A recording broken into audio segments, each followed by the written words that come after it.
Magpie2441 here, with, once again, my good friend, Bluedragonfive, who's typing away on his computer at the moment. Sorry. How's it going, folks? Yeah, we tried this a bit earlier, but we had some technical difficulties, but we're back on track. We're going to be doing RoboCop here, guys. The legendary film. The 80s classic. I have some brief background before we begin, if I may. Yeah, go ahead. RoboCop was made in 1987 by Paul Verhoeven, director. Written by Ed Neumeyer and Michael Miner. Originally, they thought it was going to be like a goofy sci-fi sort of thing. It was a RoboCop. You have to admit, it has like a sort of an 80s cheese to it. Just hearing it off the page for the first time, if you will. But then Verhoeven, like, literally, he threw the script over his shoulder. He was like walking away from it. His wife picked it up and said, "Are you insane? Read this thing. It's going to be awesome." You know, it has like all the blood and violence you like, and it has some good character stuff. You can do a lot with this film. It's like a superhero. You can do tons of stuff with this film. He looked at it, gave it another look, fell in love with it, made it into a classic we all love to this day. RoboCop. Yes. Oh yeah. All right. Okay, people. Get your DVDs set up. Get your quick flicks set up. Get your Netflix set up at timestamp 0. I'm actually skipping ahead a bit because last time we weren't exactly in sync, me and Bluedragonfive. So I'm just about 6 seconds in. So. Okay. All right. Press play now. Okay.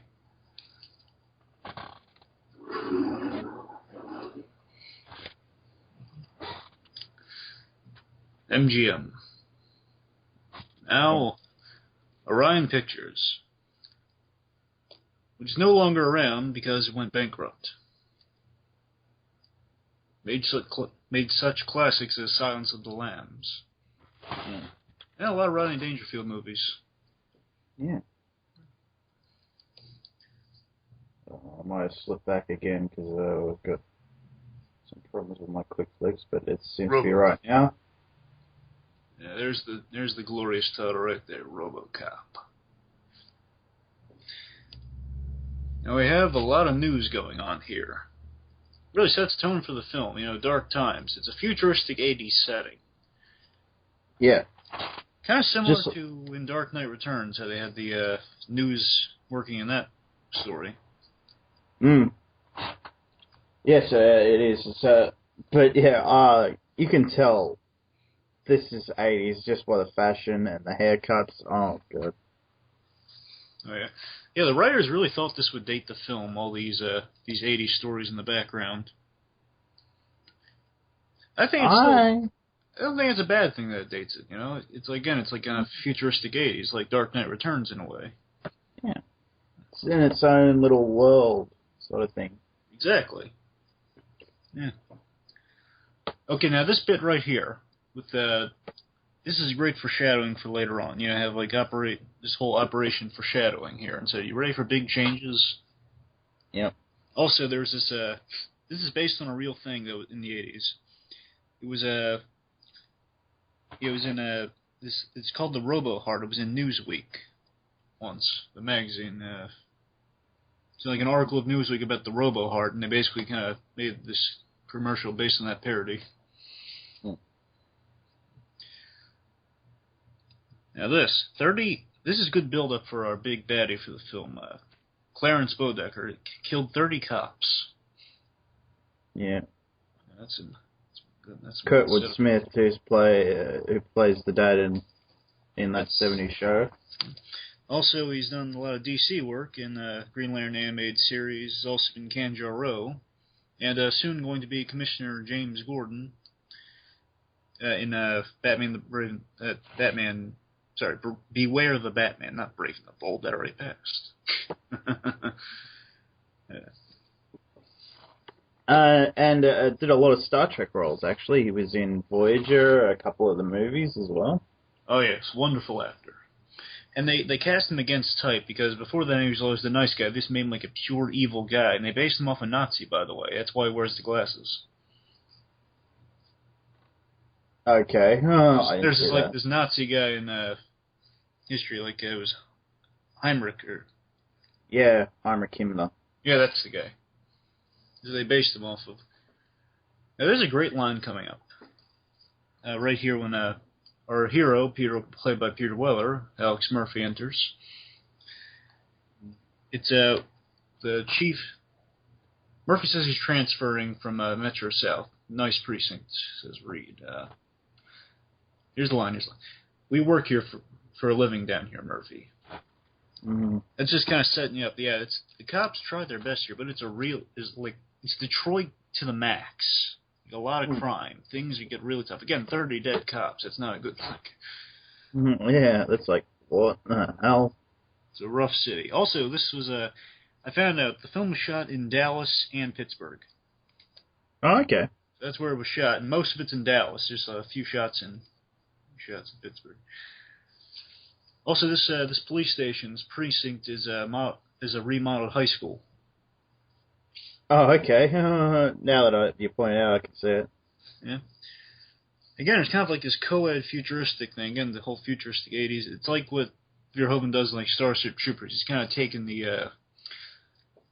and he's kind of making it, again, a little futuristic, kind of like, the cops. It's really not sexualized at all. These guys are like, they're all... Just people. Yeah, kind of like, almost like soldiers, because things are so bad down here. Of course, this bit right here, the cleaning out of the locker, it's an omen for what's going to happen to Murphy. How easy it is for like a cop to come and go in this place, and this just kind of replaced with Murphy's name, because it's not going to be there that long itself. Yeah. Of course, things get serious in here. He's saying, I expect you all to be at the funeral. I do love this actor who plays the police chief. Yeah, and I'm glad he was in all three. Yeah. He was really cool. Mm-hmm. Also, there's an interesting bit in this scene. They mentioned OCP brought Murphy there. He was transferred because OCP transferred him there, and that's kind of interesting given how big an influence OCP plays into his life. Omni-consumer products. Yeah. And again, it's not that successful, but there was... Chris tried to tease her reveal here. Like, they try to make her... Again, with the armor kind of takes away any female features.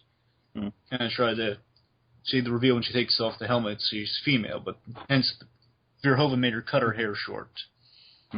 Not that much, but still it's a nice reveal for her, It's not much of a mystery that she's female. Yeah.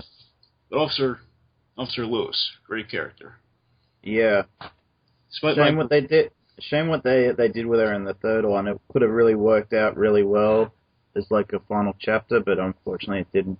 Definitely. You said it. Also, I have a big gripe with her. My big gripe with this film is just like one moment that's just kind of this really absurd moment with her in it, but we'll get to that soon. Oh, okay. It's like my one gripe with this film entirely. It's a great logo, by the way, for OCP. Okay, now, Bob Morton, played by the great Miguel Ferreira, who he's been in a lot of things. Wonderful actor. He's voiced the Martian Manhunter in Justice League: New Frontier. Also, he's in Iron Man 3 as a vice president. Yeah. And I've seen him in a great. Yeah, I've seen him in a great many things. Great actor. He was in one of my mother's favorite TV shows, Crossing Jordan, and a few other things he's appeared in. It's really good. I actually thought he was dead. Really? Well, unless Iron Man 3 was shot really early, I don't think that's... No, I heard something ages ago about him being dead.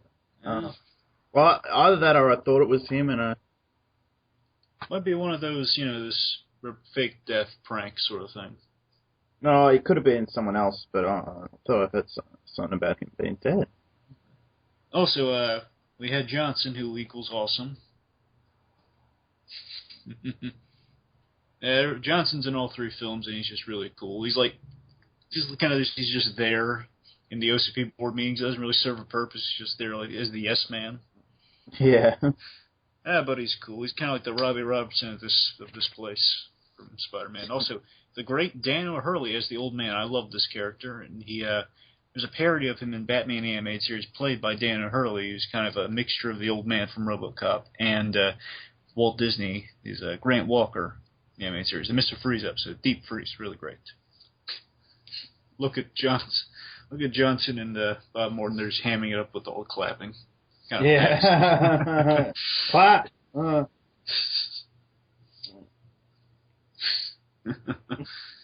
Oh, this is the famous boardroom scene. Also, there's Dick Jones, played by Ronnie Cox. Again, he's played against type. He's usually like the fatherly role, but he's like a really big baddie in this. Look at Johnson clapping again. Sorry. There's this whole thing, especially in 80s movies, about corporations taking over the world sort of thing. Especially in Frank Miller's stuff. Oh, definitely. And speaking of Frank Miller, it's kind of like a Reagan-y 80s vibe in this film, definitely. Especially with all this military and automation stuff behind him right now. Do you think he was very anti-Republican? Frank Miller? No, impossible. No. That's absurd, Magpie. Come on, get your head in the game.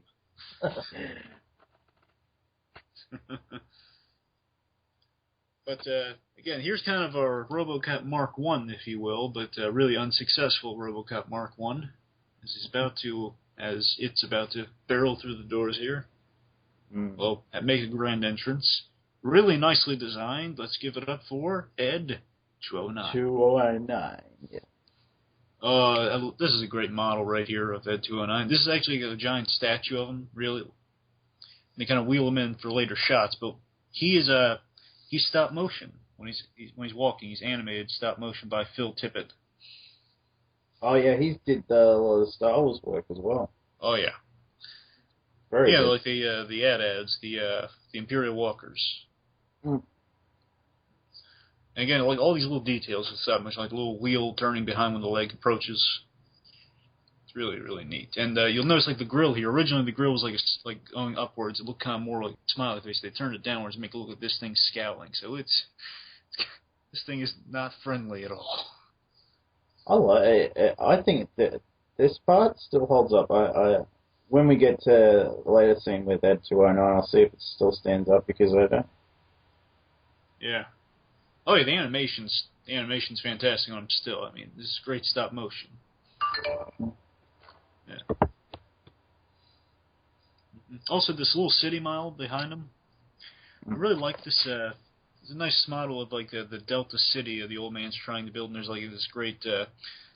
It's kind of like this metaphor, if you will, like with Ed 209, basically would destroy the new city as it's about to momentarily. The guy's gonna like fall into the city, crush it like it's gonna be like raining blood, and it's gonna destroy the city. With Ed 209 there. Oh yes. Scene. Yeah, this is where you have 15 seconds to comply. The sheer panic makes this scene. One must ask, why is there a gun in the office? Oh, he brought it in there for the demonstration. Yeah, sure. Well, it's there later on. That's the better question. Why is it still there? Oh, this is more horrific in the director's cut, if you can imagine that.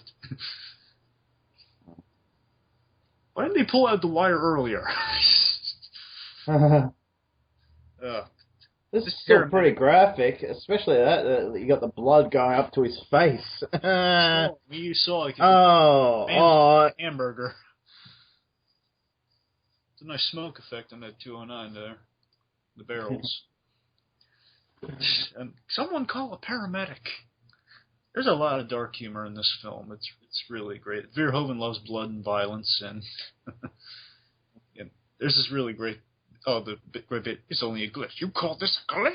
The old man's just like horrified. You call this a glitch? It shot a man into hamburger meat. Well, he didn't say that, but the guy's dead. Really, really dead. a man is dead.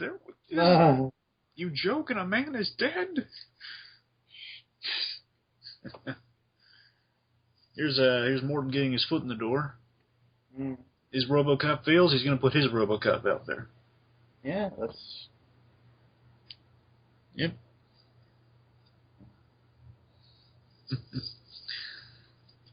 Don't you think it's funny that his name's Dick? Because he is such a... Yeah. Also, one could say his real life fits with the real life actor Ronnie Cox. But I'm not gonna. You're not gonna go there. Yeah, there's Johnson kind of pointing out, that's gonna come back to haunt you, right? He's basically saying that to him, and it does. There's a great matte painting here. They got a lot of, like I'd say, for some models and some. Mostly, those shots are like matte paintings, like giant glass things in the background. And they map it in with like it's a composite shot of sorts with not computer, but it's like the camera.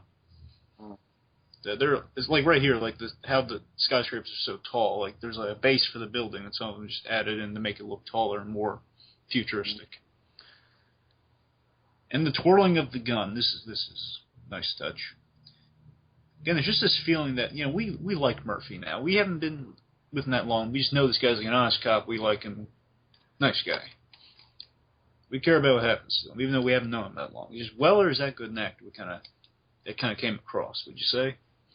Yeah, well, it's really good. I wish I had seen him in more stuff. Oh, by the way, he's been in Star Trek as well, Peter Weller. And he's in one of the last episodes of Enterprise.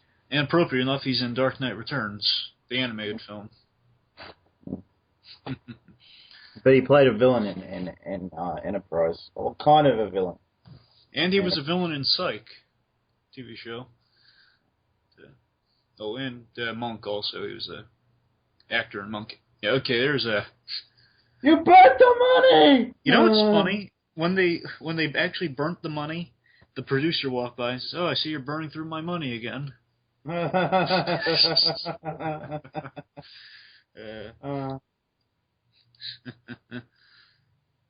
stuff. And this is a great car chase right here.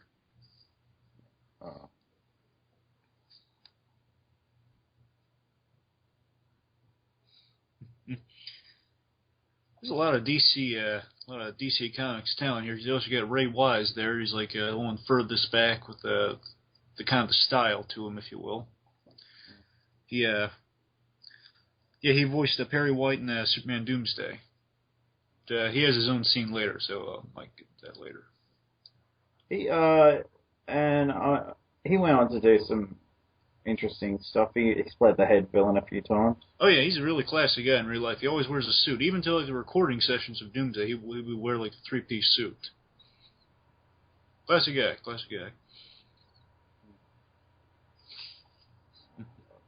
I love this. You're right. This is a good car chase.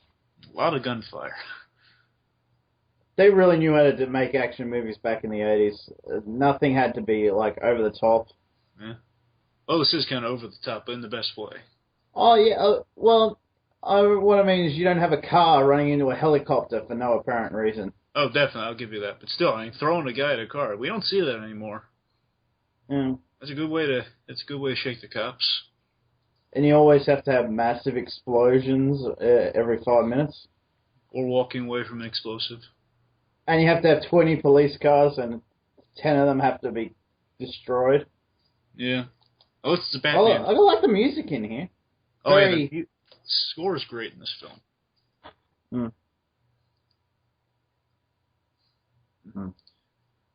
They should have waited the 10 minutes for them to arrive.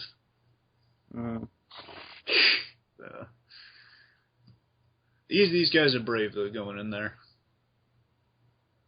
Again, good cops, even to the end for one of them.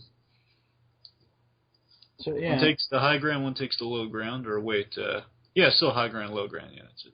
Now, right here, it's kind of funny. The top part of this is shot in, Yeah, the top part of this is still Dallas.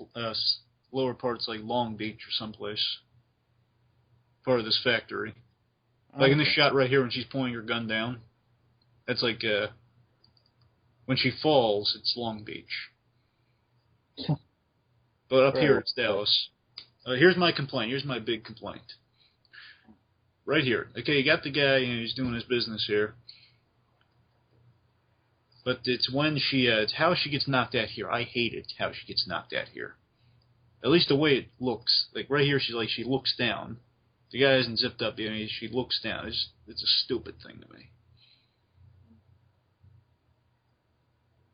See, right here she looks. Like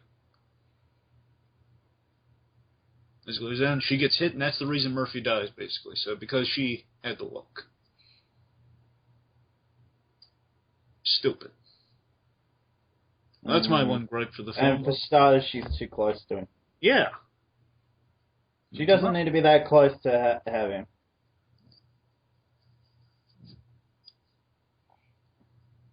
Okay, we got, there's this kind of funny, kind of like a darkly funny gag right here. It says, smoke? No, those things will kill you, and he's the one that dies. See, he's the guy Murphy shoots. Oh, this show, by the way, is called It's Not My Problem. They couldn't get the title in there, but that's what the show is called. You know, oh, I'd buy that for $1. Is that what that is? I've always wondered what. I thought it was just something they filmed specifically for this. Oh, they did film specifically for this. I'm just saying that's the title of the show, but you didn't get to see it in there. Oh, there's the line. Dead or alive, you're coming with me.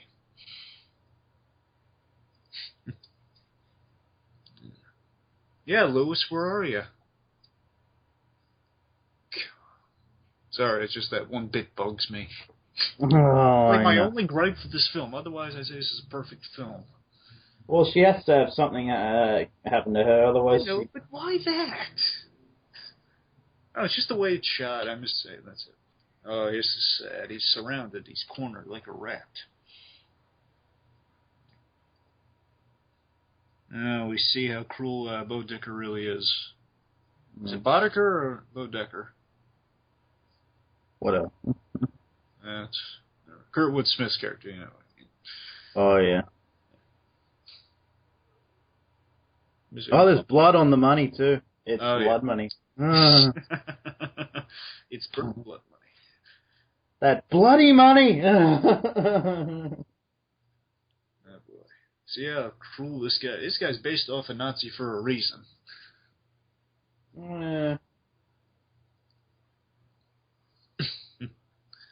I'd say he's just a scumbag. Well, I mean, yeah, he's a scumbag, but I mean, yeah, this guy's really cruel for what he's doing. Oh, yeah. Yeah, I mean, also, she mentioned, like, the cops have SWAT helmets. That tells you how bad things are. And that's like the regular uniform, wearing the bulletproof Kevlar vest and the helmet and the SWAT helmets. Mm. Oh, boy. Mm. That laugh would get annoying. I suppose Clarence hasn't killed that guy by now. Okay, I do like this exchange between them, kind of this whole, you don't think too highly of me, do you? You don't think I'm a very nice guy, do you? It says, yeah, think you're slime. Well, so do I. But that's how he's playing it. Yeah. Now, this scene was more graphic in the, not by much, but still graphic in the director's cut. Yeah, I heard that. There's like you don't see what happens to something. I think it's his hand gets shot off. You don't see that. Well, his hand gets shot off here, but I'm saying it's like the whole arm comes off in the other. Yeah, so I think it's just when he's being shot by all of them at once. They panned around like 360 degrees, and then you saw the arm being completely blown off. The one arm, he misses that entire arm, the one where the hand gets blown off. Yeah, I think it's something to do with his arm, because I remember they say something about it. Someone put something together and explain.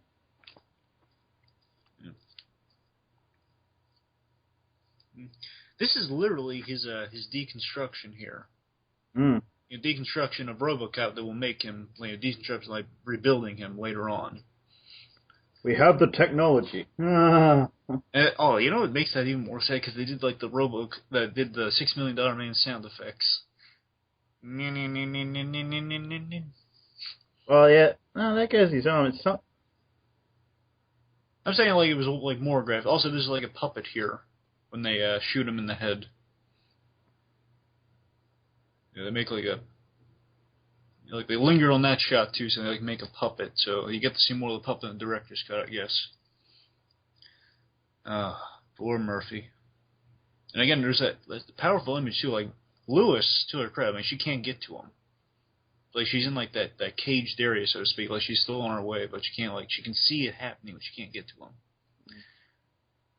There was an overhead this shot, or in the director's cut, where basically the blood, it looked like a butcher shop on the ground. Yeah.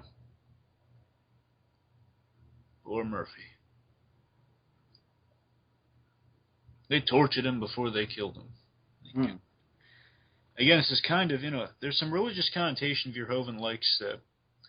Another thing that drew him to the film is he kind of saw the religious connotations. This is kind of like the crucifixion process, if you will, for that scene. Like the whole nailing him through the thing and putting him through heck. Mm-hmm. Again, there's kind of like the death of the man, the later on the rebirth of the RoboCop.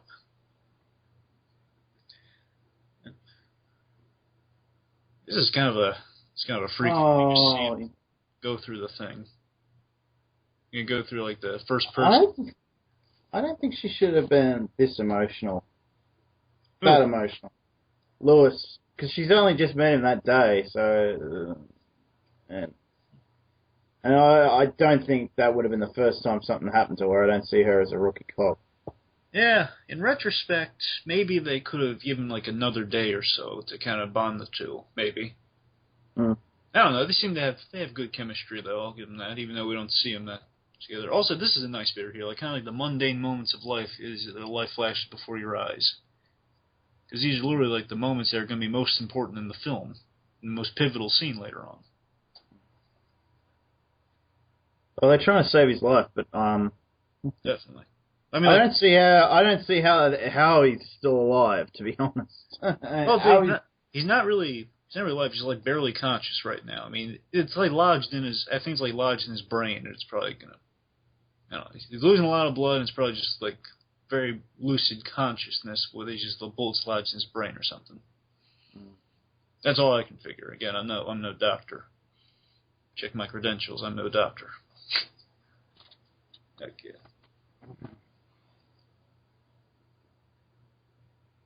Hospitals are freaky places. First person stuff is really. By the way, this is like a real crash team, by the way, doing all this. They're not actors. Oh, is it? They're not actors? They're not actors. They're the real crash team. That's like a line he improvised. The whole like shock him one more time before he flatlines or something like that.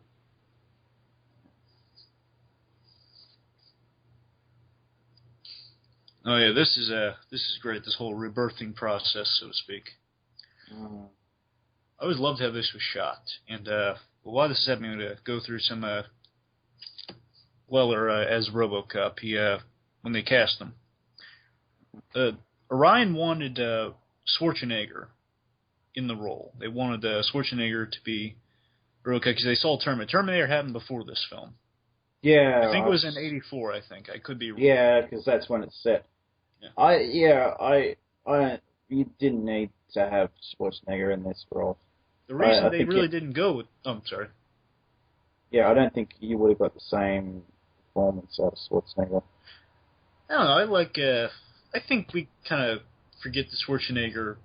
I think we kind of underrate Schwarzenegger at times. I'm saying he has like the potential, but he's never really been given the opportunity. But without that, I'm still saying the reason the guys really didn't put Schwarzenegger in the role was they needed a really thin guy to get in the suit, because otherwise he's going to be too big, and he's like the suit won't fit him. It's going to look goofy on him, like it's going to be bulging out its places or like all spread apart.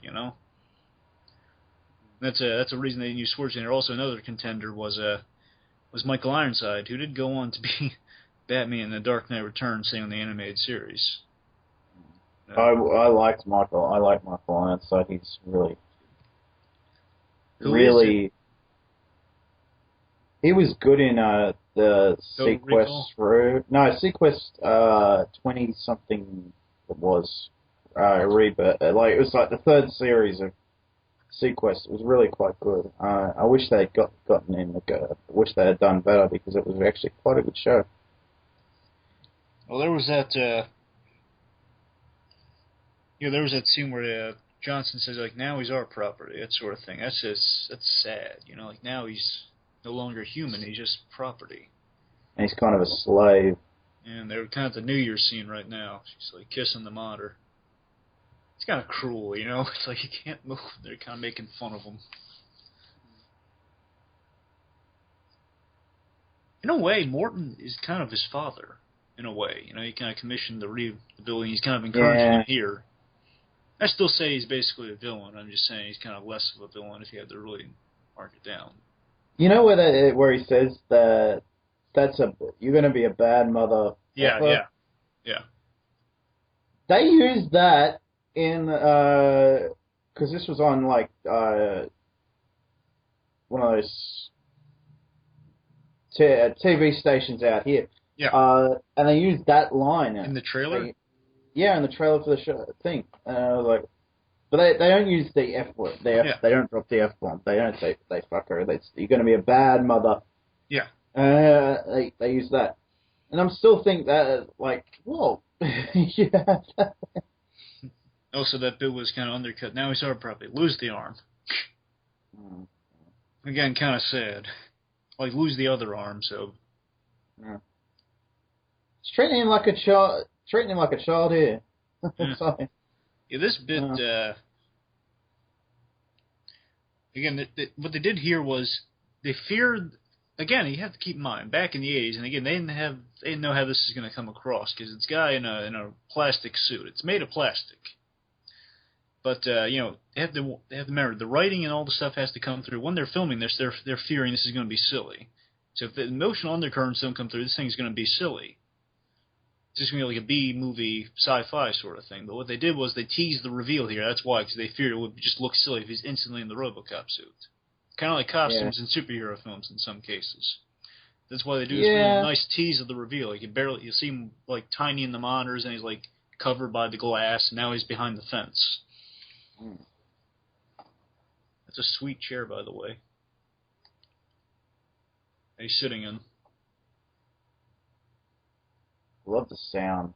Oh yeah, the score is great for this film. Oh, he's just walking past the thing, and it's like. Mm-hmm. There's the baby food. And there's no sound. It's like, and everyone's just stoked. Like, what the heck is this? It's really good. Johnson with the baby food. What do you think of giving RoboCop? He kind of has these like toe-like feet. I mean, it has like some reason they designed the feet with toes. Yeah, it doesn't bother me. Yeah, it's you don't really focus on them, so it's all right. That's why I kind of write it off. Just saying, always kind of notice it when I watch the film, saying, why would they give them toes? Well, I got problems with the new Superman outfit. Yeah, I've kind of made peace with them, and overall I think it works. But let's not talk Superman. We're talking about RoboCop. Oh, this is great. Just outlining the directives. Sort of the public trust, protect the innocent, uphold the law, and mystery number 4. Yeah, he's kind of like his father, kind of reassuring him all the stuff. But still, he's not the best father figure, if you will. No, especially what you see him doing later. Yeah, later that's the scene that really makes me say, yeah, he's not a good guy. Come on.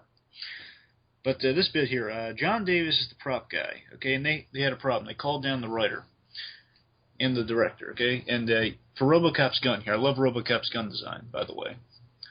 But so they had a gun for RoboCop.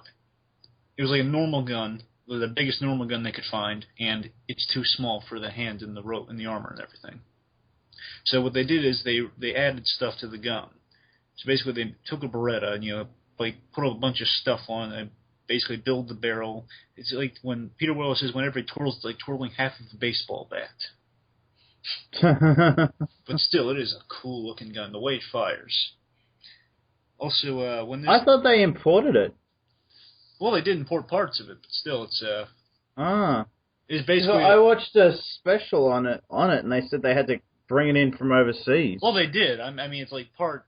It's like the key thing. Like, it's part of like an imported Beretta of sorts, but also like, they had to add stuff to it to make it big. So it's kind of... It's an original gun, but it's based off like an imported Beretta. So... Also, he was sick when the director was sick when that was shot. And it was like Ed 209 was brought in that day too, and he's like saying, "Hey, Paul, we got Ed 209. I'll just tell it to the other guy when he. I hope the next director likes it." Also, when it takes 11 hours to put the RoboCop suit on. Really? God. Yes, and when he I feel more sorry for Peter Weller now. Yeah. Yeah, he lost a lot of weight filming this. Yeah, I knew that much too. Also, that shot when he's catching the keys, I'm talking over some great music right now, but when he's catching the keys, they kept bouncing off the glove. They didn't anticipate it, so it took many, many takes from to catch those keys. Also, again, it's rough on Peter Weller because he practiced with, he's wearing rugby gear because the suit wasn't made yet. Again, so they're filming and he's in the suit. The first day he gets the first day with the RoboCop suit. He can't work it because he tried to work with like a mime teacher and he's wearing the rugby stuff and he's wearing this. And Verhoeven didn't really get that it takes a lot to work that suit because he hasn't worked with it at all previously. And it's a hard thing to maneuver. It's like a lot of weight. It's like 60 pounds or more of wearing a suit all over. You know? Yeah. So he has to work on the movements. If Verhoeven didn't get it, then he cut him some slack in the long run, kind of thinking about it. He says, "Oh, I'm sorry, I wish I treated him better." But he got it, though. Weller didn't work with what he had, and he made it work. And also, this is a kind of a smart thief we have right here. Because he knows where the safe is. That's a nice touch. This is a stunt guy, by the way. The thief. The gunman. For the robbery. And he was told, the "screw me" line, as I'm saying it, but and basically the director said, say "screw me," but then he keeps saying it over again. Bleep me, bleep me. And the writers loved it. They thought, "This is hilarious," because he is. "Thank you for your cooperation. Good night. I'd buy that for $1." Yes. Everyone loves that show, apparently. Everyone. Everyone's watching it all the bloody time. And again, this score is so lovely, I gotta say. And there's a matte painting right behind these guys with all these tall buildings behind them. But, yeah. Oh, no, he wasted some Jack, no. Yeah. Oh.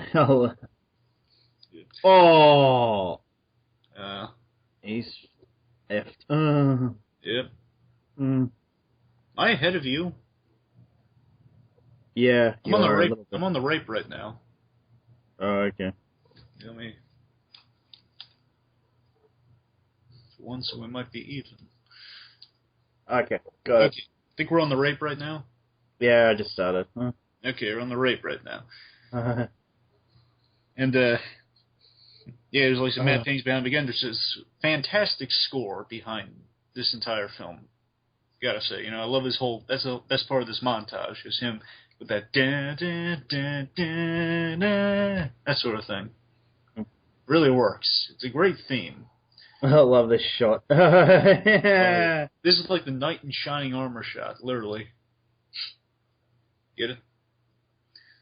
Oh, they had to work for that lighting too. To get that shadow to cast against the wall like that. This is great. This is like a western shot right here. That's gotta hurt. Don't you wish you could do that to all rapists? In some capacity, like maybe not a bullet, maybe like a BB gun or something. There's no shock. Yeah. Shock. Again, he's kind of he is awesome, but the price of it, he's kind of lost he's lost his humanity there. He's like just saying you're in shock. He's not really consoling her, just saying, get out of here. It's a nice car. It's like an all-black police car. Well, they're all like that, so. I think it's like the first time we got some of that, though. Just early on now. Okay, now we're at the hostage scene. Are we? Sorry? Are we at the hostage scene? Yeah, I'm there. RoboCop's just rocked up. Yeah. Also, I thought it was kind of funny. It's his name's Ron Miller. This is based off a real thing that happened in San Francisco, by the way. Like, a councilman pulled a gun on another one. Unfortunately, it didn't have a happy ending. Oh, dear.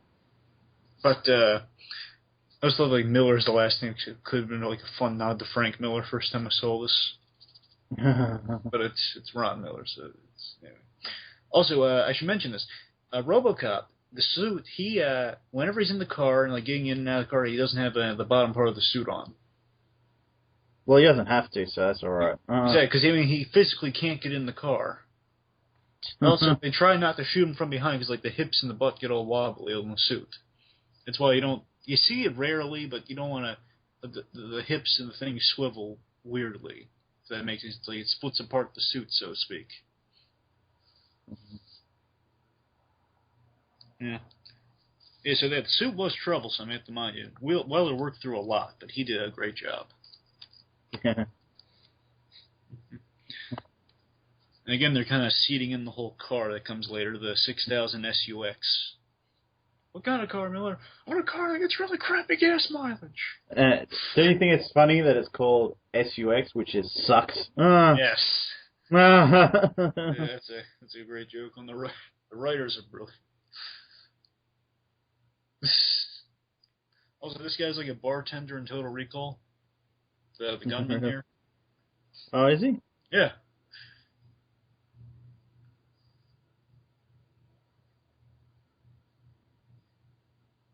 And this is great. This is one of the great wall takedowns. We can now do that in Arkham City, by the way. Yeah. But yeah, this is cool. Oh well. If only we could solve all hostage situations like this. Breaking through the wall, taking the guy down. That's a Batman move right there. That's not. Well, I mean. Also, look at this. When the news lady has it, he bounces off the pad. See when he falls out the window, his legs are up in the air, still on the airbag. So it's a little flub, but it's funny. Yeah, he's probably okay. That's not the death's not a Batman move, but still, going through the wall's a Batman move.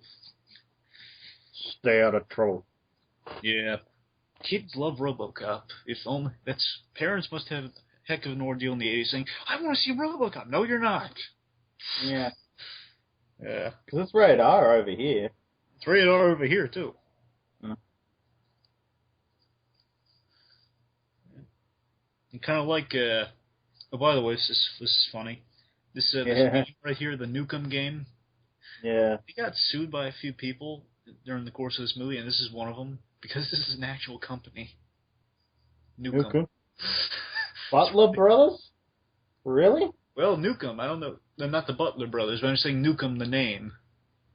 And their product. So if they had to sue, and it's funny because the writers and it was the writer and the producers have it framed, the notice of the lawsuit, the settlement or whatever, framed in their home or something because it was just too funny. Always amuses me.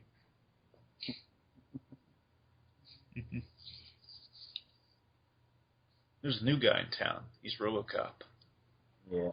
This is actually, according to the writer of the film, this is a fear he had in the office, and I can assume it's a genuine fear when you work in an office for a while.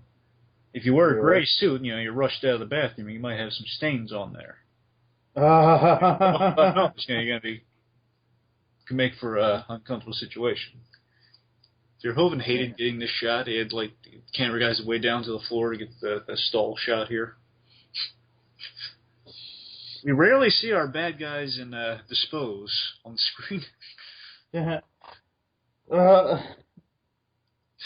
uh, It's kind of our like our. don't you think it's funny that they got the stock? Yeah, the stock ticker is a fun. They had to add that last minute, but it was worth it. Oh yeah. It's like the director said, "Oh, they have to have." It's like the production guy threw a stock ticker in there at the last second just to make it look great. See, like this guy hurries out of here, and he's gotta stay. Yeah. He knows. And they got a foot buffer and a shoe buffer in there. Yeah, it's a corporate bathroom. Yeah, it screams corporate. No. Circular mirrors. For when you have intimidating encounters with your boss, Omnicorp. Omni Consumer Products. OCP. We put the O in O right. This scene has some undertones to it. Oh yeah.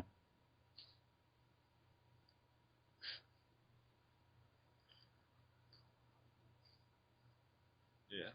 But in comparison, really, Dick Jones, he is really the big bad. He's the real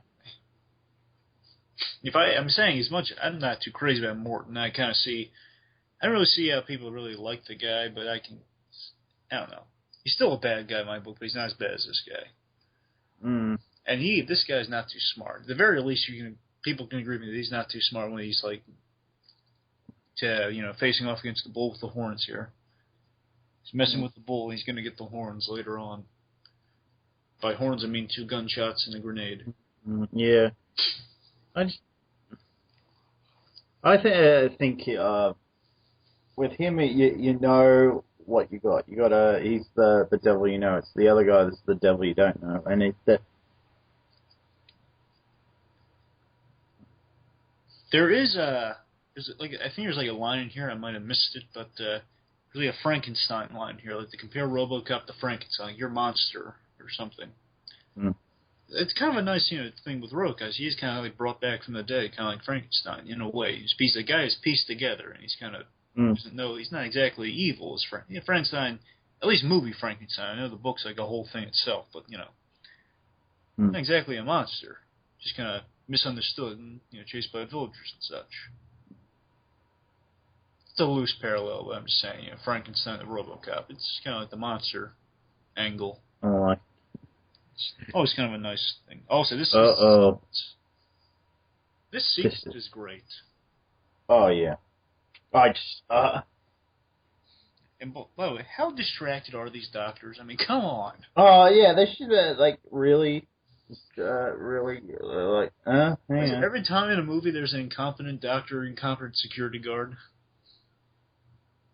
Particularly, I mean security guard, the guy looking at the monitors and it's like his one job and he can't do it. Oh, yeah. Oh, he's having a nightmare. I like Clarence is like on the screen, like in the 4 monitors, he's like on the 2 bottom screens, like going in and out of the fuzziness. Yeah. That's a nice touch. Like him pointing the gun at it was like the last thing he saw before he died. Poor Murphy. Uh-oh. He's gone crazy. Tell me when it flatlines. And there. He's just flatlined. Yeah, he's just going back to normal. Now he's going to go off in. That's a brilliant touch, by the way. Like, he's kind of freaking out from the dream, but then just like all goes, when he's shot and he's dead, he goes flatline back to normal. That's a brilliant touch. Like, he's dead in his mind, so to speak. Yeah. You kind of start to wiggle the hips there, but that's all right. It's fine. I'm just saying it's something to notice. Also, a nice touch here. All the doctors are named after presidents, and all the cops are named after serial killers. The guy's called like Roosevelt. So he's like, get Roosevelt on the horn. Again, I know we haven't spent much time with Lewis, but I think they're at least good enough actors that you have that connection there, I think. Yeah. Yeah, it's just... He kind of sells it. Mm. I think it was like Stephanie... I think it's Stephanie, not Lisa, but I think it's like Stephanie Zimbalist who's going to play Lewis, but then she canceled at the last minute. So they got her, and she has a good job, I think. And again, third movie, it's a shame what they do with her, but yeah. Yeah, if we ever do the third movie, I got a lot of bitching about that, because it's something that what they did with her, it's something that could have worked and been, but had it happened earlier and had the story been a lot better. Again, it's kind of like now he's calling into question his humanity. It's like a great shot of like him in reaction to her, like that brief moment, like, wait a minute, am I human? Do I know her? This memory? I have no memory of her. What did you say? Oh no, it's freaking out. Yeah. They think their monster's gone crazy. Yep, they think their Frankenstein's gonna throw the girl in the river. Mm. Yeah, the corporate executives have this tendency to panic, but then again, giving them some credit. I mean, they were just in a scene with Ed 209, and he was robotic, so I might panic a little myself. He's gonna go to the boardroom. He's gonna shoot us up, and on top of the little model, I know it. They're gonna rebuild the model. He's gonna shoot us. We're gonna die. But this bit right here with Bob Morton here is great. He literally says, says it straight. You know, he says he's product. He can't dream. He's product. He says, he's property. He's not human. He's a robot. He's my property. That sort of thing.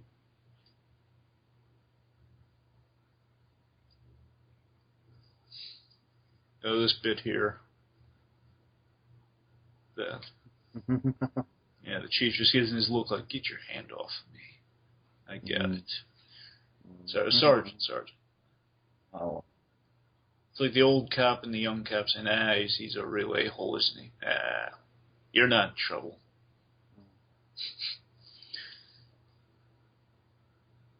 The gas station robbery. I love this, yeah. Is it just me, or is this Uzi of sorts, the weapon of our robber here, is it kind of oversized to you? Like, look at when he points the gun. See, doesn't it look a little oversized to you?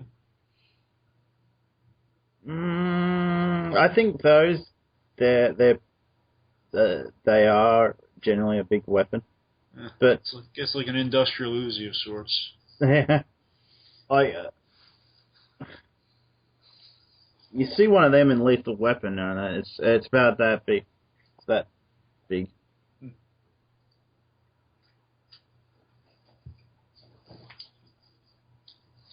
I'm a good shot.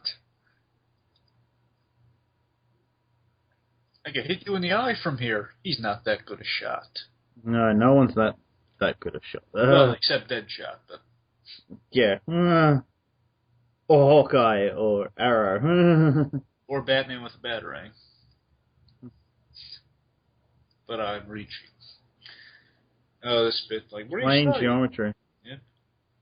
And that's not such a futuristic cover. It's not, but...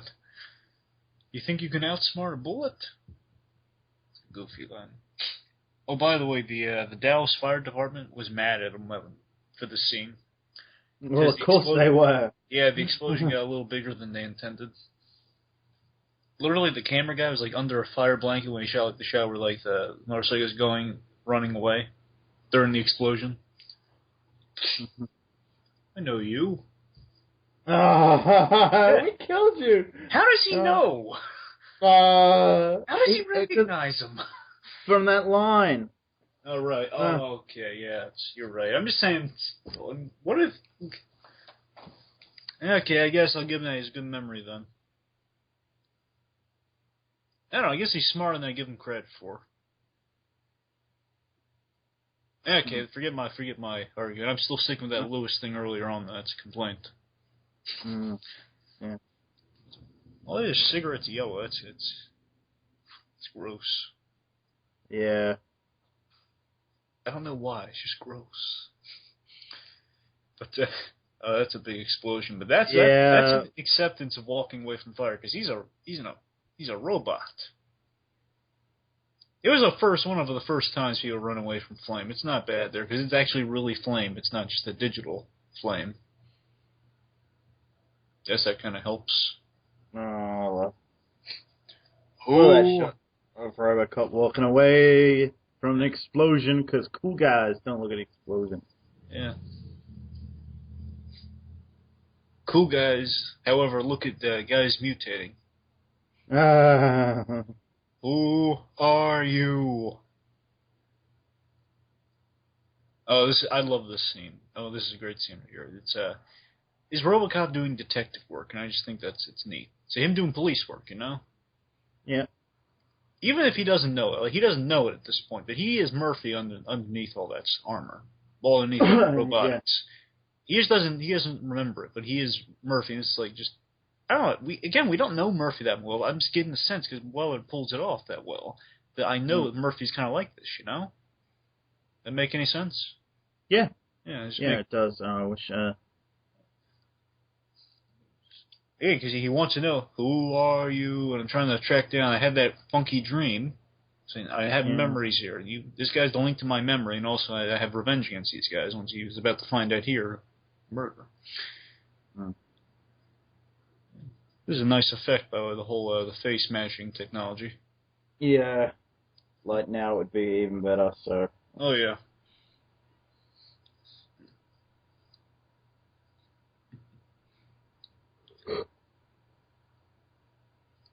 Yeah, Leon Nash, that's very wise. Yeah, I like him. Joe Cox. Yep. Clarence Boddicker, or Bo Decker, however. Yeah, him. Kurtwood Smith! Yep. Grant the rape. You have to throw rape in there, really. Well, I mean, I don't know. Oh, you can tell this guy's a monster. Scumbag. He's a scumbag. But the guy's a monster and a scumbag, and he's horrible. You saw all the sadistic stuff he did to Murphy. I mean, come on, this guy's a monster. But really, we didn't see him do anything like that. Do we have to throw that in there too? Might as well. I mean, in this case, I think might as well. Ordinarily, I agree with you. This guy I buy because he has some interactions with women that aren't that. He's really kind of mean to women later on. Yeah. I can kind of buy it. I don't know. Oh, by the way, two things. One, Primrose Lane is kind of like Primrose Pass, which I think is kind of a funny gag. It's kind of like a subtle gag, but also this is the most pivotal. I would argue, this is the best, my favorite, and I would say the most pivotal scene of the film, right here. Yeah. This sells you for the film. If you don't like the scene, you don't like the movie. Or at least you didn't buy into the film. I don't know. Yeah. This is like the big. Oh, I love this. The computer is the one that's selling the apartment or the house. Yeah. You know, the studio tried to cut this out at one point. Really? Why? This exactly. Is important to. This is important to the story. It reveals that, yeah, he's still human. Well, again, obviously, you can tell it's important, but the studio in their mind said, well, I paid for a robot blockbuster, and no robot action, no fighting, no gunfire, no nothing. Get rid of this scene.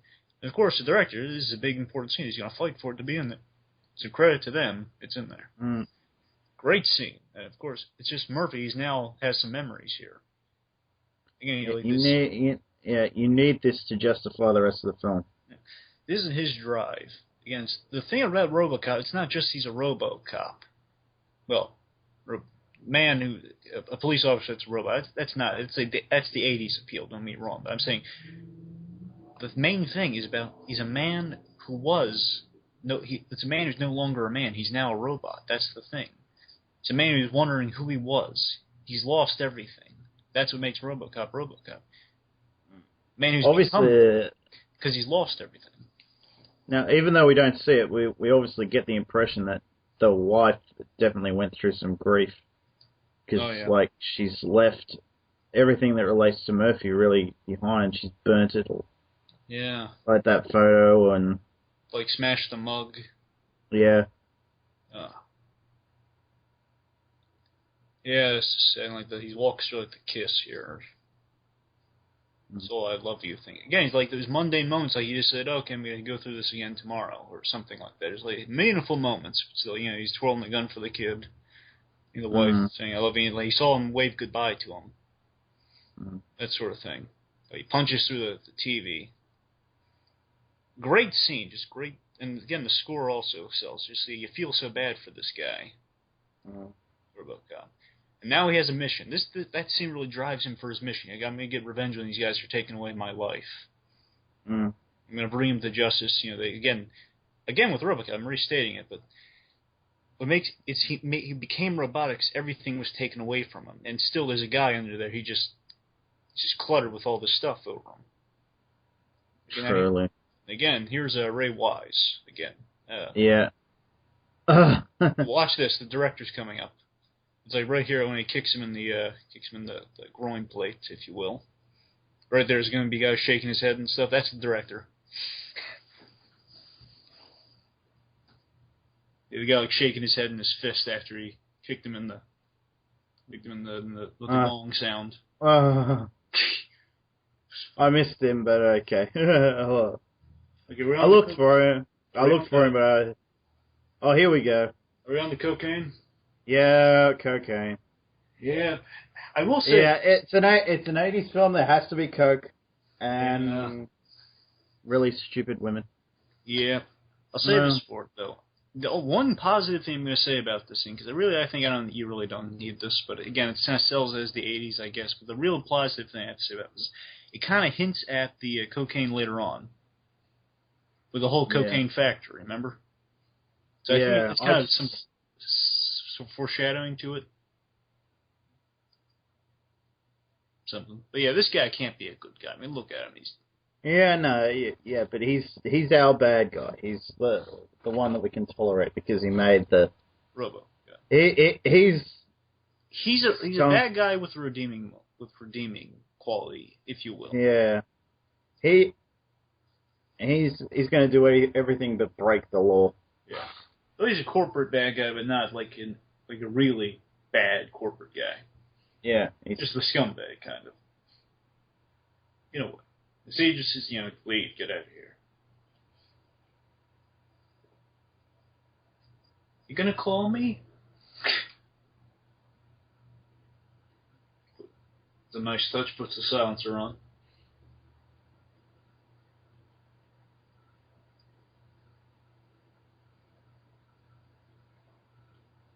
Oh, wow, he shot him 4 times. That was wrong. I thought it was 2. I shot him 4. Oh. Again, Verhoeven loves the blood and the violence.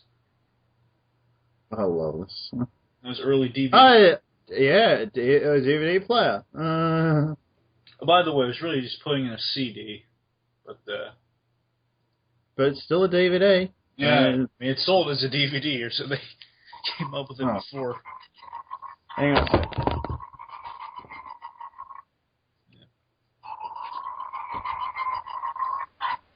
He's got the grenade. Sorry about that. Another friend was trying to ring me, but yeah, I hang up on him. Oh yeah, this is the digital grenade here, like the little time, had time countdowns on it. Oh. Again, that's Clarence being sadistic there. He shoots him in the leg so he can't get to it. And plays the DVD so he can get his so Jones can get his 2 cents in there before he does. I'm cashing you out, Bob. You do feel a smidgen bad for him. I think I'd feel more bad for him if there wasn't cocaine on the table. Well, I feel bad because he created something good. Exactly. He is RoboCop's father to a degree. To a degree. He rebuilt the man. In a lot of...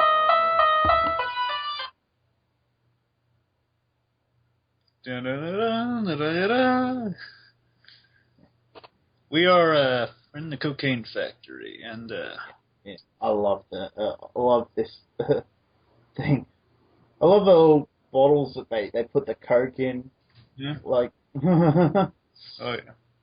It's like drug dealing gone corporate. Yep. Well, it's like industrial. It's like drug dealing gone industrial. If that makes sense. Broke like in Scarface. He's like to reference Scarface. He's broken one of the rules. He's getting high on his own supply. Yep. This is basically these guys are out toughing each other. Mm. Yeah. Oh, the scarf's a nice touch on Clarence. Makes no sense, but it's just there. Again, 80s. It's Detroit. It It's a could what? be a winner. It's Detroit, and it could be a winner. Yeah, I don't know. Actually, it looks kind of like a tie of sorts. Like he put a tie on, he didn't really tie it or something. I don't know. Make it snow for a year. Again, this is great ad lib, by the way. Like, go, guns, guns. He loved playing the bad guy. Yeah. Tigers are playing tonight. Never Just kidding. It's kind of like a weird thing. He like sticks the fingers in the wine with the cocaine. Yeah. Knock, knock. Yeah. This is again, great action scene right here. Yeah. Of course, the ending of this action scene is really what sells it, but still is. RoboCop knows how to make an entrance. Yeah. Again, there's that great score that's about to happen when the shootout occurs. Yeah. Okay, he's got all his targets. Mm-hmm. He's got them mapped out. Come quietly or there will be trouble. No respect. To quote Peter Weller in Dark Knight Returns, the kids today, they don't even wait for an order. Yeah, also, this is great, like, shooting precise marksmanship, like doing like the over-the-shoulder shots and like behind him. Only RoboCop can do this sincerely, otherwise it's kind of silly. Kind of like, like the shooting behind you. Ordinarily, it looks silly. With him, it looks cool. Yeah. And you know what? They have... When they do show blood, it looks more realistic than it would now. I gotta say that. Like, no, now it's like, oh, you can't show that too much blood, otherwise we'll increase the rating. They're like, Well, this is, or actually they were pushing NC-17 for this film, because again, Verhoeven loves violence and blood. That's probably why the blood looks so good here. I'm not too much of a violence myself. I'm saying for here it's appropriate. Yeah, it's if someone gets shot, it's not going to look pretty. Yeah, it's not. That's why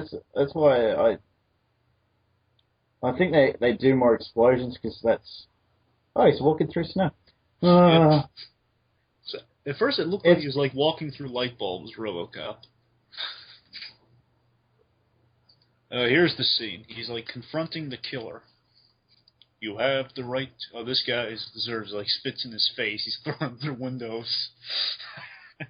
Wow. If there's one thing I've learned through reading Batman over the years and watching in the animated series, just heroes in general, is that you always love when the bad guy gets what's coming to him. Yeah. Just give him some punishment, you know.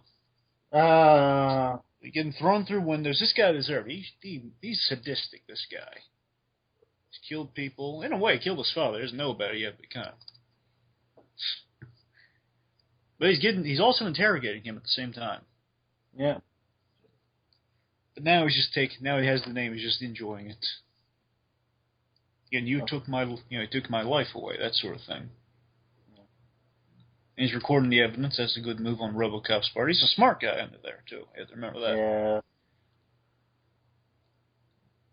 RoboCop, I see RoboCop more as the tool, and Murphy underneath is the cop. You know. Yeah, that's the way I've always seen it too. Because uphold the law. Yeah. Oh, that's great. When he's strangling him and says, "You're a cop." He says, "You're right. I'm a cop." Do you think the three things, these three directives, do you think they're much like the three laws of robotics that we get now? I always read it that way. It's kind of like the three laws of robotics. But, just kind of more to being a cop and more like just laws in general.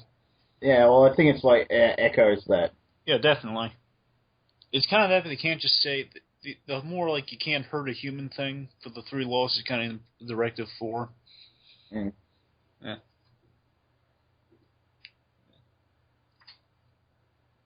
What's the charge? He's a cop killer. Oh, that's a great moment. And also, this is ad-libbed. He spits on the paper. Just give me my bleeping phone call. He really did enjoy it. You can tell. And there's like a matte painting right there, like during the skyline with all those tall buildings, like they were like painted in all background. Oh, It's mapped into the camera. Like the bottom with the foreground with the car driving there, and the bottom part of those skyscrapers is real. Oh, and the same thing with this building here. See, like up to like the bottom part of these arrow-like structure, there's a big gap in the building. Mm. That gap's not there. The gap and up is not there, just the bottom of it is. Oh, and this is great, too. He almost hits guys with the car. all those Corvettes. What was it? Something in the 80s. You had to have a Corvette. Mind you, they're the only Corvettes I actually like. Oh, yeah. Oh, this is great. Just people like observe, whoa, RoboCop's here. That's so bad. And again, the score is great here. Yeah. This kind of building. It's not like, as much as I love the Hans Zimmer score, you know, dun, dun, dun. It's not really action. It's more like just big building tension, you know? It's like building for like this big confrontation instead of just like in the moment action. And we get our Oh, yeah. file. Mm-hmm. Oh, this is great. Mm-hmm. Usually, RoboCop, he has his morals now. Murphy has his morals, and it's kind of a reminder from Bodecker why he didn't kill him. And a reminder, yeah, I'm a cop. You're right. I can't kill you just for revenge, but I'm going to make sure you guys face justice, that sort of thing. So, This guy, of course, Jones right here, he is such a fun, corrupt villain, you know? yeah. Again, if we didn't buy into RoboCop at this point, this would come off as silly. Just him like acting like Captain Kirk on Star Trek, the TV series. You know, Hey. I mean, you know what I mean. Just kind of like this might look like him hamming it up. And again, just kind of the robot suit also does constrict the movement. So again, he's kind of using that to his advantage for this scene. Mm. Still, I buy into the emotion of this scene 100%.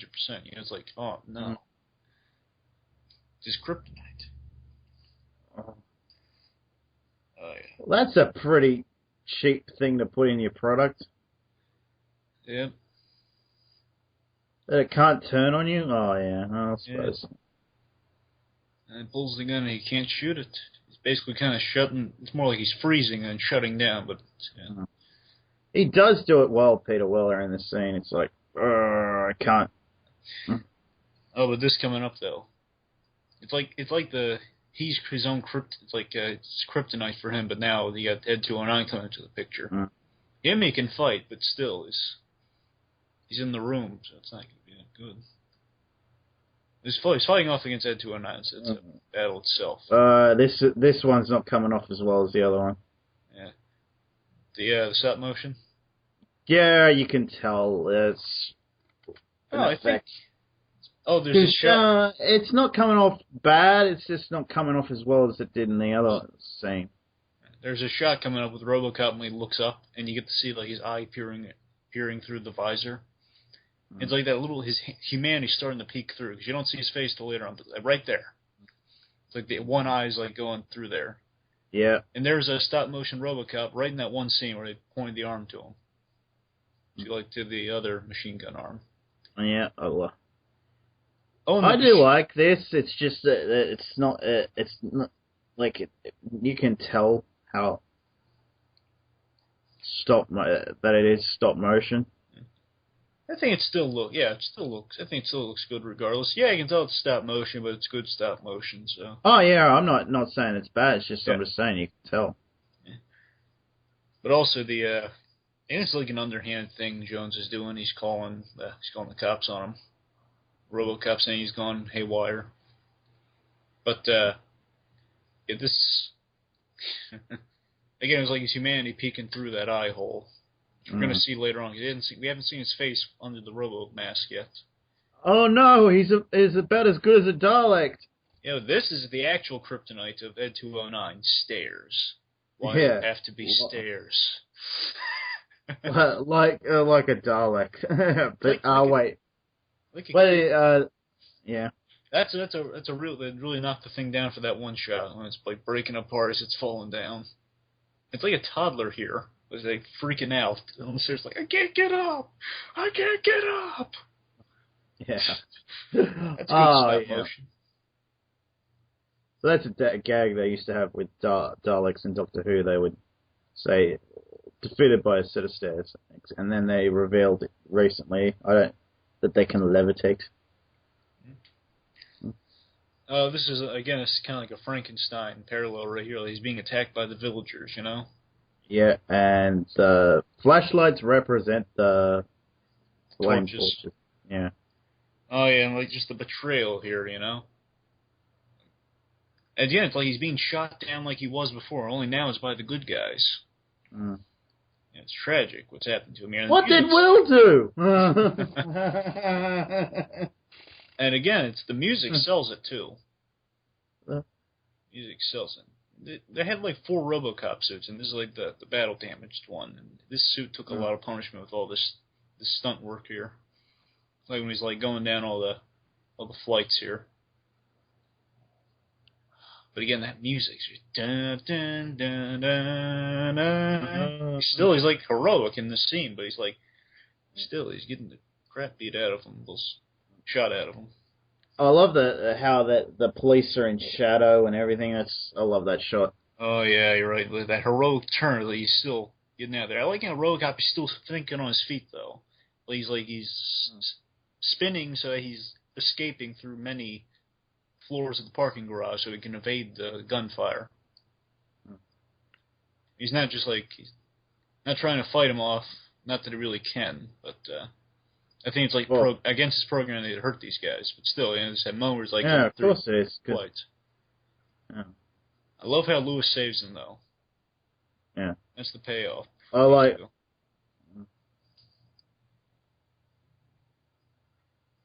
I really do like the Lewis character. That's why I was so disappointed with the way they handled what they did with her in 3. Sorry, I keep bringing that up. It's just, that's fine. It's my pet peeve of the series. I told you my pet peeve. That was earlier. Oh yeah, I understand that. It just doesn't bother me as much. That's like my only fault with the film. That's the reason. They wanted to do a dinosaur movie and they pitched it to Disney. And that's why they kind of got the stop-motion dinosaur commercial in here for the SUX, the Sucks 6000. Yeah. So they got this stop-motion, too, if it's not apparent. But an American tradition. SUX. Is the suntan commercial in here, or is it in 2? I think it's in 2.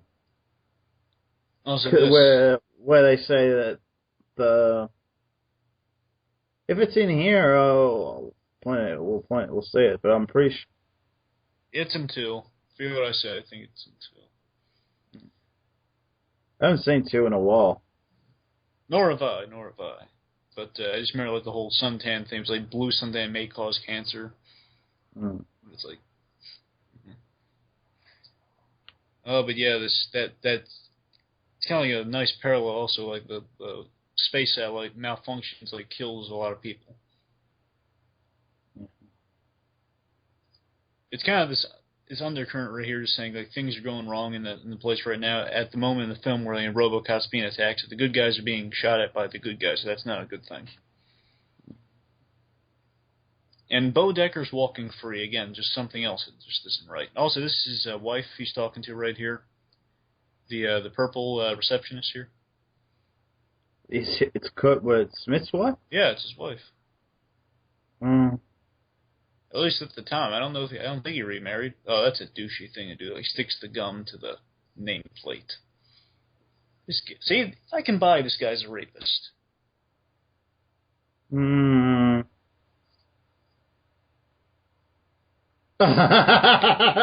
You can keep the gum. That look she gives him, I think he's probably gotten that look a few times.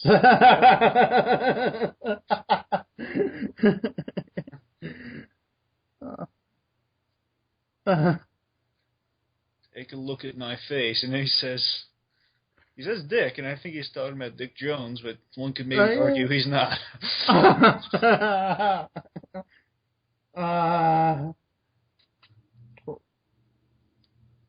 His memory works like evidence. You involved me. You're going to have to kill it. How am I going to do that? You built this thing? Calculated nuclear strike?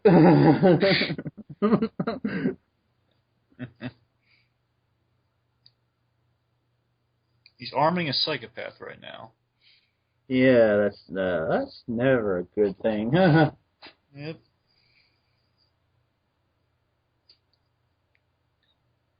And these weapons are like huge coming up. I do like them, and it's like a portable anti-tank missile. Yeah. Richard. Now he calls him Richard, so that he was. Oh, Richard. Now you tell that was deliberate. Destroy it. And he gives him the tracking thing.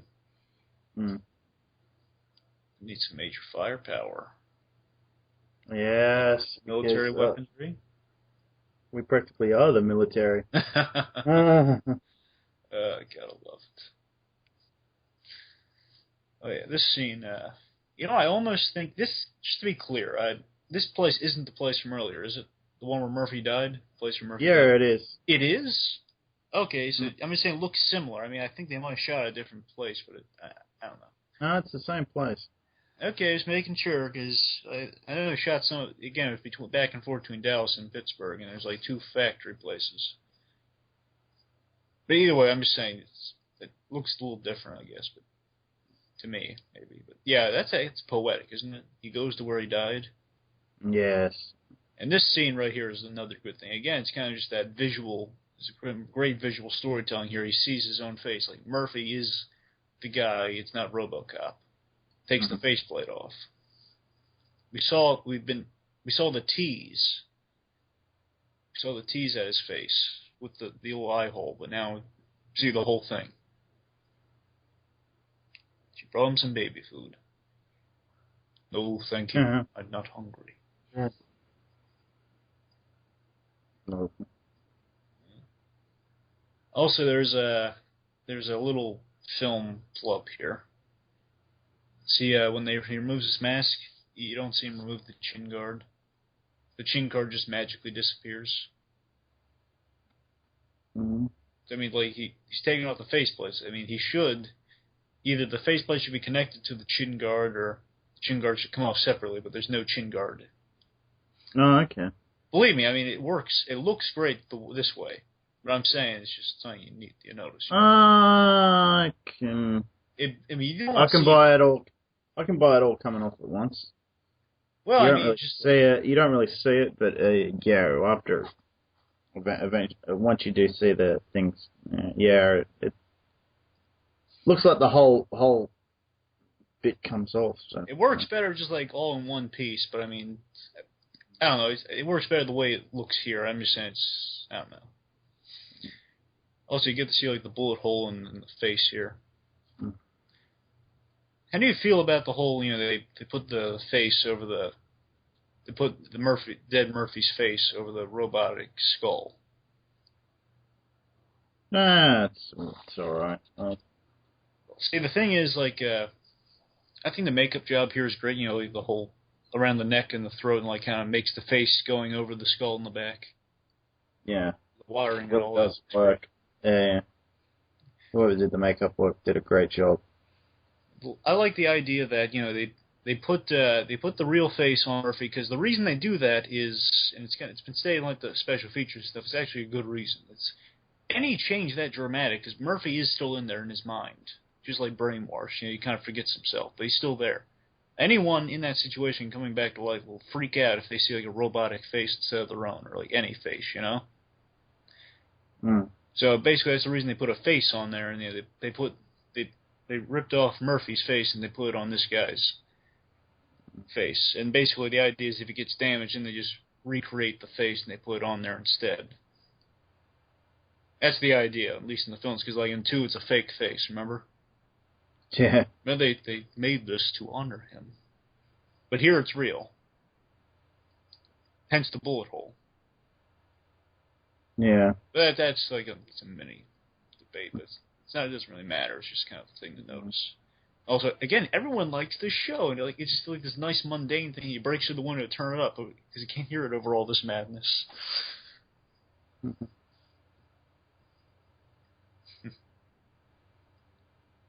How's the Gray Bar Hotel? That's a good line. How's prison? See, and they all got out of jail for the. They all got out of jail because of Jones.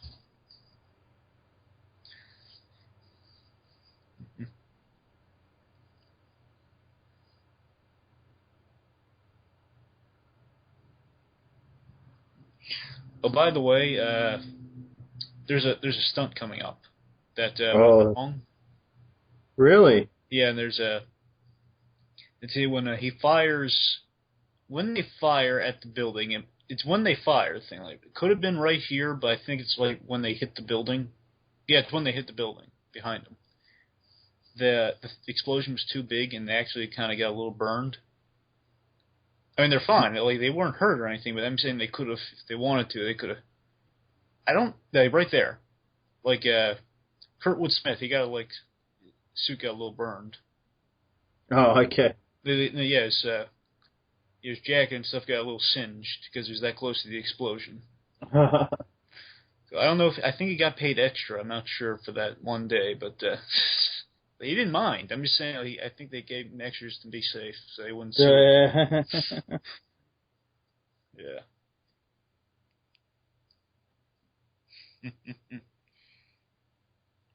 Yeah. How much ammunition did he have for these things? I don't know. I'm just gonna guess like 10 rounds. That's all I'm guessing. I'm guessing 10 rounds, maybe 8. They don't fire that much at the site. You have to remember, they fire a few times, and they're 4 guns. Like, it just blows up the gun because the guy's, like, a little too successful at the moment. Oh, now, there's a connotation under the scene that he's, like, killing himself. Really? They were going for kind of, like, he goes off screen, and you hear this gunshot, and you think... So he looks at the baby food jar, and it's kind of, looks at her, I'll never have a family again. I know it's kind of a stretch, but that's what they were going for. It's kind of like, he looks at the baby food, it's kind of like, I'm never going to have a family again, but really, what he's really doing is just practicing his aim. Just looking at her, just seeing she's sleeping, I'm going to practice my aim right now. That's really what's going on, but kind of the underlying connotation is, well, I can't have kids anymore, and nothing with women, so I'm going to kill myself. And it's kind of a reveal that, no, that's not what's happening. Their words, mind you, not mine. So. No, that's not where I thought it was going here. That's like an underlying thing they were kind of trying to hint at, so, I mean, take it for what you will. I think it's an interesting thing to maybe point at. I mean, it's kind of, I didn't think of it at all myself watching the film, but something. You know? I like this, though. He's now a little more vulnerable and human, so she's helping him aim. Mm.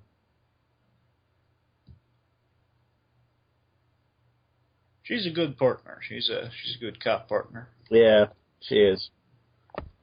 Yeah, and that was kind of their... another thing that was kind of argued by some people was that was kind of the equivalent to a sex scene. The whole her aiming. Really? It was... And no, it's a silly jump to conclusions thing, but it's a thing some people actually debate.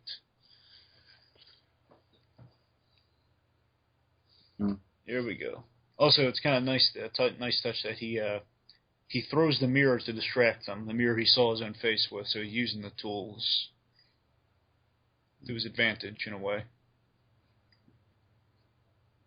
Kind of using the thing that showed him who he really is as an advantage in the battle. You know, he's saying, looking for me? I mean, he's Murphy fighting these guys, which is a nice touch. Kind of revenge for the earlier fight, and it's in the same location, apparently.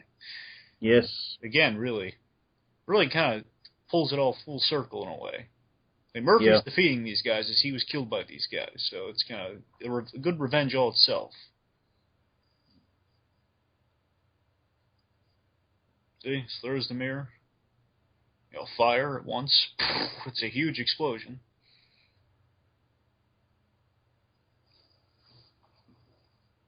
Looking for me. One down. 2 to go. Well, 3 to go.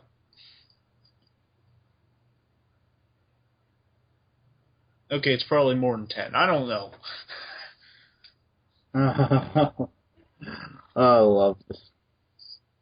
This is a great chase scene. Oh, yeah. See, got Clarence and Lewis have a good car chase. In the meantime, we got a good thing with Murphy here with the mutants. Well, the toxic waste. Mm-hmm. Yeah, I love that. That's the best gag in the movie. One of the best gags in the movie. And again, the music is great in this sequence. And Murphy's luring him into the trap. Again, smart Murphy. Yeah. And right here is just the great music here. It's like the heroic march. Dun, dun, dun. He just like turns, and there's this great look behind him.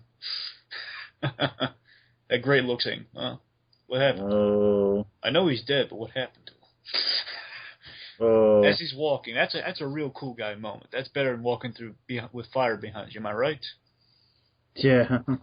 Oh, there's the melting man. Help me! Oh, that's freaky looking. Yeah. But that part used to freak me out as a kid. They tried. Well, younger man. Well, no, I was still a young man. No, I was. You feel this movie like a younger man.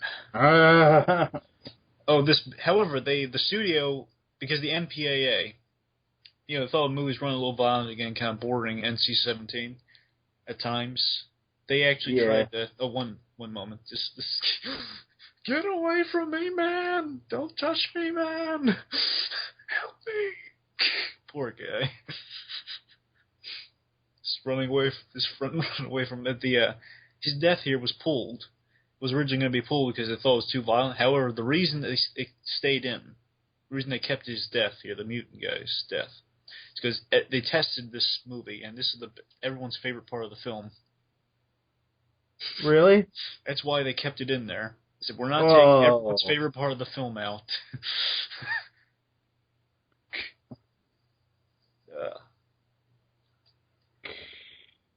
Okay, thinks she's won the day, and my God, this water's dirty. Oh, poor Lewis. Woman can take a barrage of bullets, I'll give her that. Mm. And the one time she's not wearing the armor. How ridiculous is that? She's wearing armor in the first act, but now she's not. Yeah. The time she needed it. But I like how she does take care of it. She evens the playing field, so to speak. Oh, and by the way, he was walking on water. RoboCop. Really? That was Verhoeven was going for that, and I think it looks great. And again, he's looking for the religious connotations in this, so he's. Oh yeah. He likes seeing it as like the Christ-like thing. You know, he's crucified, now he's back, and now he's going to kill the guy. I think that your Frankenstein thing was a lot closer. Yeah. Either way, I mean, it's a great. I do like the visual image itself, just him walking on the water. It's cool. If you are looking, I'm not really looking at it like that. I'm just saying, look, it's a cool visual. I'll take that over the other stuff, connotation-wise. But again, I like how Clarence is such an evil guy, but still, he is smart. So he's like luring him there to the spot. But Lewis, Lewis is going to even the playing field. That's a way to go. Ray Wise actually got to keep. They had a dummy during the explosion. You can't actually kill Ray Wise. So Ray Wise got to keep his burnt clothing on the dummy, and he like has it in his home, like in one of his plastic seal bags, so like the smell's still there. Oh, and again, it's kind of like he's trying to take away the arm here, like earlier on, like he shot him in the arm. You stab him, he's gonna stab you back. The data spike saves the day. You know how they did this effect? I'm guessing there was something just off screen. No, it was like a tube running up his jacket, and he has like his hand covering it. Or no, it was like the tube's either up his neck or it's up his sleeve. No, it's up his sleeve. It's up the sleeve of his jacket. This is Peter that line. They will fix you. They fix everything. That's a good line on his end. So it's a nice line. You know, saying, yeah, they'll fix you like they fixed. I know firsthand they'll fix you. Yeah. Sort of thing. Oh, we're one of the best endings in cinema here. Yeah. For the first part. Yeah, I'd put it up there with Empire. Oh yeah. Okay, now this is great right here. The revenge on Ed 209. This is Dallas City Hall, by the way, and they had worked the explosion in different ways. So it's like they modeled the thing behind them because they couldn't do the explosion at the actual City Hall. Okay. Had to like lure them away from the door so they could pass it off. Again, it's that smile there when he does. Also, this look at the toe here on this thing as it falls over. See how it like twitches? It's an homage to King Kong with the tail switch when like the dinos get like their jaws snapped. the original stop motion King Kong. So, little fun fact. But here's the ending. Here we go. Yeah. He can make an entrance. All the doors just hear that sound effect as the doors open. Yeah. Yeah. Oh yeah. He knows he can't approach Dick Jones to arrest him. He has to prove it. So everyone knows he's bad. It's absurd. The thing's a violent, mechanical psychopath. And I like how he says, I can't be arrested here, so that gives the old man an idea in a few moments. That's good padding right there. Oh, the bloody data spikes in there. It's been through heck. Yeah. I had to kill Bob Morton because he made a mistake. I'm about to erase that mistake. Kind of a silly line, but it works. Here we go. Why is the gun still there from the demonstration? Can someone explain? Yeah. Oh, here we go. I want a chopper now.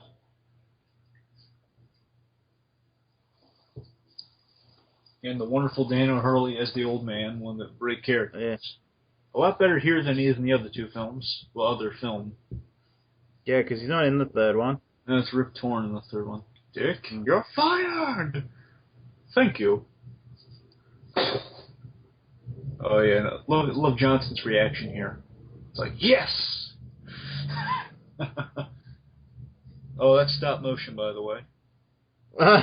Johnson's got this grin on his face. Oh, yeah. Yeah! He gives him a thumbs up, literally. Here's the best part. That was stop motion, him falling out the window. Here's the best part. Nice shooting, son. What's your name? There's that pause. Murphy. Dun, dun, dun, dun, dun. You know, a funny thing? The ending of that, during the first screening of the film, Paul Verhoeven was in the audience, and everyone in there, like, during that scene, says, nice shooting, son, what's your name? And then during that pause, everyone stood up and shouted real loud, Murphy! They did. Then there was actually some stuff after this, but they kind of just cut it so they could just end on that note, because you're going to see Lewis recovering in the hospital in the news. But yeah, this is it. Perfect ending. Am I right? Best ending line ever. Yeah, probably. One I of wouldn't. them. I want to. Yeah, I want definitely one of them. I don't. Also, did you notice it? Why is it every time that someone's in the boardroom, someone dies? Like, Yeah. boardroom equals death, and same thing in comic book films too. Norman Osborn kills everyone in the boardroom later. Yeah. I love this movie. I think it's far and away superior to all their other, at least the two other theatrical releases. I'm not sure about the TV series or that or the miniseries that they did, which is from what I saw the miniseries I really enjoyed. I really did. There's a miniseries and there's the cartoon series, and yeah. There are 2 cartoon series for this. Really, two? They did two? Two. I think there's an 80s one, there's a 90s one. Okay. Yeah. But I only know they did a cartoon series because I heard about that on Geek Evolution. That's. Oh no, it was Blow Himself Up too. Talked about it with Captain Logan from Geek Evolution. Yes. Oh yeah, this film just shows. This film is one of the greats that came from the 80s. Again, on paper, it sounds like an absurd premise, just RoboCop, just seeing the title. But you see this film, you see all the heart and soul in this film. Just a man who's had everything stripped away from him. He's become robotic, but deep down, this robot has a soul, has a memory, has a life. This guy's Murphy. This heart and soul is in this film, it's in this character. This film is like one of those unique films from the 80s, just really, really great. Holds up to this day. Fantastic stuff. It's a character-driven piece. It works, and it still holds up. Well, what do you think of them remaking it?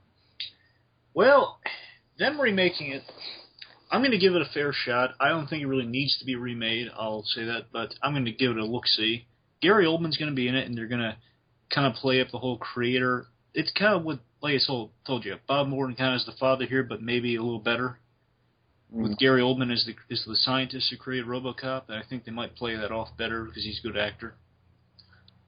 I was going to give it a look, see what I think. I'm curious to see what they'll do with it. Yeah, I mean, me too. I'm saying that I'm hoping I don't get burned like I did when they did the remake, the reboot of Star Trek. Because I really didn't like that. I really didn't. It bothered me. But I'm willing to give it a chance because I do like RoboCop and I think there was some stuff left there that they probably should have done more with. I think this world is very unexplored. Yeah, I think the one problem I have with this reboot is that I don't know. I'm open to the new idea of a new interpretation, kind of in the same world, though. Well, I mean, just a new interpretation of this world. However, I'm not crazy about the costume, and it looks like, I don't know, you keep seeing the production things, but I'm not really following that closely. I keep seeing he's still missing one of the gloves, and I hope that's not an actual thing, because that's stupid. Yeah, like one hand's missing, it's stupid. Yeah, but, I don't know. RoboCop ain't fucking Michael Jackson. Yeah, I mean, yeah, again, I don't know, the armor, as much as I hate kind of comparing this, is a little Batman-ish. It's sleeker, which I don't mind. Just add some silver in there, that's all I'm asking. I like it being sleek. I do, but I don't hate it. As long as they give something that echoes the previous, it looks like the helmet, it echoes the previous, which is fine. Just got this red thing over the front. What did Boyle's... Oh, sorry. Yeah, I don't have a problem with the outfit overall. As you said, hopefully that they don't give him just a normal hand. It's really unnecessary. Like the whole point is it's just his face or his head that's real. rest of him that's robotic. Well, he will be riding a motorcycle, so I mean, he can do more with the suit. So the suit's going to be a little more manageable than this one. Yeah. Because of that because it's more sleek, it's not exactly plastic as this one was. So it's going to be a little more malleable and a little it'll work better for the actor, so he can move and do more stuff. And I hope they don't go overboard with the effects, but just still update the effects a little, so Ed 2 and I can actually go downstairs. Yeah. So yeah, they're pretty much just remaking the original. Seems like. Yeah. Well, also it would be kind of a funny nod if like he's about to go downstairs, like the people in the audience be like on the edge of their seats, and you just kind of like there's like a tread for like a tank or something come out so he can go down the stairs or something. It's like oh no, now he's in trouble. But again, I don't know. I have hopes for it. I think it's not going to replace this one. But what's really going to boil down to is if you can capture the soul. Well, if you can capture what you feel for Alex Murphy in this film with that film, you have to. If you don't buy into it, it's not going to work. It's just going to be a cheap imitation. You have to buy into it like you did when you bought into this film. You know, it has to have a good score too, and a good actor behind it all. Definitely. All right. I gather that's it. Unless you want to add. So don't we need the final scores? I will give it definitely a 4. I don't think I could give it a 5. Again, I think I sound like the overly nice guy, but I'm saying 5. Again, I only have one gripe with it. It's just that one thing with Lewis. I'm sorry. I know it's yeah, but you love everything. You love everything, man. Like even if there's that one little gripe, I do think it's deep. I do think it's an 80s classic, but I just can't give it. I really find it hard to give any movie a perfect score like this. I don't have any major problems with it. It's just like that could have been done better, or that should have come earlier. That should be cut out, or something. Little things like that. I didn't point any of them out because it's been a while since I've seen the film, so I didn't have I don't have the depth of knowledge that you do when it comes to film. But I did enjoy it. So yeah. Hopefully I can find something that you can't give a full 5 to. Oh, there's stuff that exists. I don't know. I'm just been these films that we're kind of tackling the good and the positive stuff of film right now. Okay. Anyway, Batman and Robin's not going to be so high on my on my ranking. You'll be like, -5. Is there such thing as a negative infinity? Okay. Thanks for listening, guys. Hopefully we'll get this up really quick too. Bye. Take care.